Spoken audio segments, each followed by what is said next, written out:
നല്ല രാഷ്ട്രീയ നേതാവ് എങ്ങനെ ഇരിക്കണം? സംശയമൊന്നും വേണ്ട, ശ്രീ സുരേഷ് ഗോപിയെ പോലെ ഇരിക്കണം.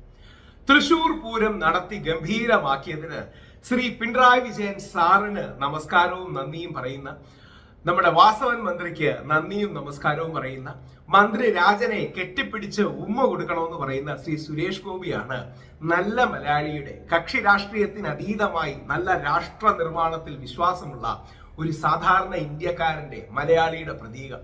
അദ്ദേഹം ഇലക്ഷൻ നടക്കുകയാണ്, രാഷ്ട്രീയക്കാര് തന്റെ വാക്കുകൾ ദുരുപയോഗം ചെയ്യും. തൃശ്ശൂർ പൂരം ഹിന്ദു ഫെസ്റ്റിവലാണ്, പക്ഷേ കമ്മ്യൂണിസ്റ്റുകാർ നന്നായി നടത്തി, അതുകൊണ്ട് അതിന്റെ ക്രെഡിറ്റ് അവർക്ക് പോകും. ഇങ്ങനെ ഒന്നും ചിന്തിക്കുന്നില്ല. അദ്ദേഹത്തിന്റെ ഉള്ളിലെ ഒരു നല്ല മനുഷ്യൻ. നല്ല രീതിയിൽ തൃശ്ശൂർ പൂരം നടന്നു. മന്ത്രി രാജൻ ഗംഭീരമായി പ്രവർത്തിച്ചു. മുഖ്യമന്ത്രി പിണറായി വിജയൻ സഖാവ് അതിനെല്ലാ സപ്പോർട്ടും നൽകി. അതിന് നന്ദി പറയുന്നു. യഥാർത്ഥത്തിൽ ഇതേപോലുള്ള മനുഷ്യരാണ് നമുക്ക് വേണ്ടത്. BJPയും കോൺഗ്രസും CPMും മുസ്ലിം ലീഗും ആപ്പും ഒക്കെ ആകാം, പക്ഷേ രാഷ്ട്രീയത്തിന് അതീതമായി നമ്മൾ മലയാളികളാണ്, ഇന്ത്യക്കാരാണ്, മനുഷ്യരാണ് എന്ന് തിരിച്ചറിയുന്ന നല്ല മനുഷ്യർ. സുരേഷ് ഗോപിയുടെ വാക്കുകൾ കേൾക്കേണ്ടതാണ്. നല്ലത് എവിടെ കണ്ടാലും നമ്മൾ പ്രോത്സാഹിപ്പിക്കണം. ചീത്ത എവിടെ കണ്ടാലും, നമ്മുടെ പാർട്ടിയിലും നമ്മുടെ വിശ്വാസത്തിൽ കണ്ടാലും മൃദുവായിട്ടെങ്കിലും പറഞ്ഞ് തിരുത്താൻ ശ്രമിക്കണം. വളരെ ഹാർഷായിട്ടൊന്നും വിമർശിക്കണ്ട, നമ്മുടെ കൂടെ ഉള്ളവർക്ക് വേദന ഉണ്ടാകും. പക്ഷേ മൃദുവായി പറഞ്ഞ്, സ്നേഹത്തോടെ പറഞ്ഞ്, ബഹുമാനത്തോടെ പറഞ്ഞ് അങ്ങനെ ചെയ്യല്ലേ എന്ന് പറഞ്ഞു പോകണം. സുരേഷ് ഗോപിയുടെ വാക്കുകൾ കേൾക്കേണ്ടതാണ്. ഞാൻ ഈ വേദിയിൽ നിന്നുകൊണ്ട് നന്ദി പറയേണ്ടത് ബഹുമാനീയനായ കേരള മുഖ്യമന്ത്രിക്കാണ്. അദ്ദേഹം കഴിഞ്ഞ 3 മാസമായി, മാസത്തിൽ 2-3 തവണ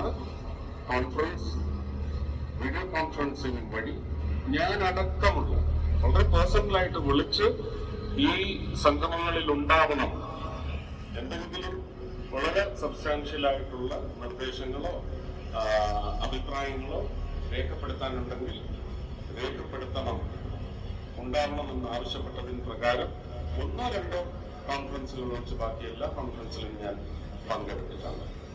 വളരെ കൃത്യമായ മനസ്സിലാക്കൽ അദ്ദേഹത്തിന്റെ കൂടെയാണ് സഹായിച്ചിരുന്ന വാസവൻ മിനിസ്റ്റർ, ദേവസ്വം മന്ത്രിക്ക് പ്രത്യേക ഒരു അഭിനന്ദന കുറിപ്പ് ഇവിടെ രചിക്കപ്പെടേണ്ടതുണ്ട്. ഞാൻ അദ്ദേഹത്തെയും ബഹുമാന്യനായ മുഖ്യമന്ത്രിയും ശ്രീ വിജയൻ സാറിനെയും വാസവൻ സാറിനെയും നന്ദി പറയുകയാണ്. തൃശ്ശൂർക്കാർക്കും മലയാളികൾക്കും വിജയൻ സാർ, വാസവൻ സാർ. പക്ഷെ ഇതിനേക്കാളെല്ലാം പ്രാധാന്യം നൽകിക്കൊണ്ട് ഉച്ചരിക്കപ്പെടേണ്ട ഒരു പേര് ശ്രീ രാജന്റെയാണ്. റവന്യൂ മന്ത്രി ശ്രീ രാജൻ. രാജന് പൂരം ആസ്വദിച്ചിട്ടില്ല. പൂരത്തിനൊരു ദർശകനായി വന്ന് ഒരു ഗാലറിയിലും പോയിരുന്നിട്ടില്ല. ഒരു പണിയെടുപ്പുകാരനെ പോലെ, ഒരു പക്ഷെ നിങ്ങളുടെ കൂട്ടത്തിലുള്ള ഒരാളെ പോലെ ആ പൂരപ്പറമ്പ് മുഴുവനായിട്ട് ലെങ്ത് ആൻഡ് ബ്രെഡ്ത്ത് ഓടി നടന്ന് പ്രവർത്തിച്ച ഒരു മന്ത്രിയാണ്. ആ മന്ത്രിയെ ഞാനൊന്ന് എന്റെ സ്വതസിദ്ധമായ ശൈലി, ഞാൻ കോടീശ്വരനിലൊക്കെ ഇതിന് പറയുന്നത് പോലെ കെട്ടിപ്പിടിച്ച് ഞെക്കി ഒരു മുത്തം കൊടുക്കുകയാണ്. വളരെ മനോഹരമായിട്ടാണ്. ഒരുപാട് സംയുക്ത ഘട്ടങ്ങളെല്ലാം ഒരേ സമയങ്ങളിൽ ഉയർന്നു വന്നതെല്ലാം അപ്പോൾ ഫോണിൽ കൂടെ സംസാരിച്ച് ഒരു വലിയ വിളംബരത്തിൽ വന്ന ഒരു പെശകുണ്ട്. അതുപോലും ഒരുപക്ഷെ ഒരു വർഗീയ വിഷയമായി വന്ന് ഈ പൂരത്തിന്റെ തിളക്കം കെടുത്തിക്കളയുമായിരുന്നു.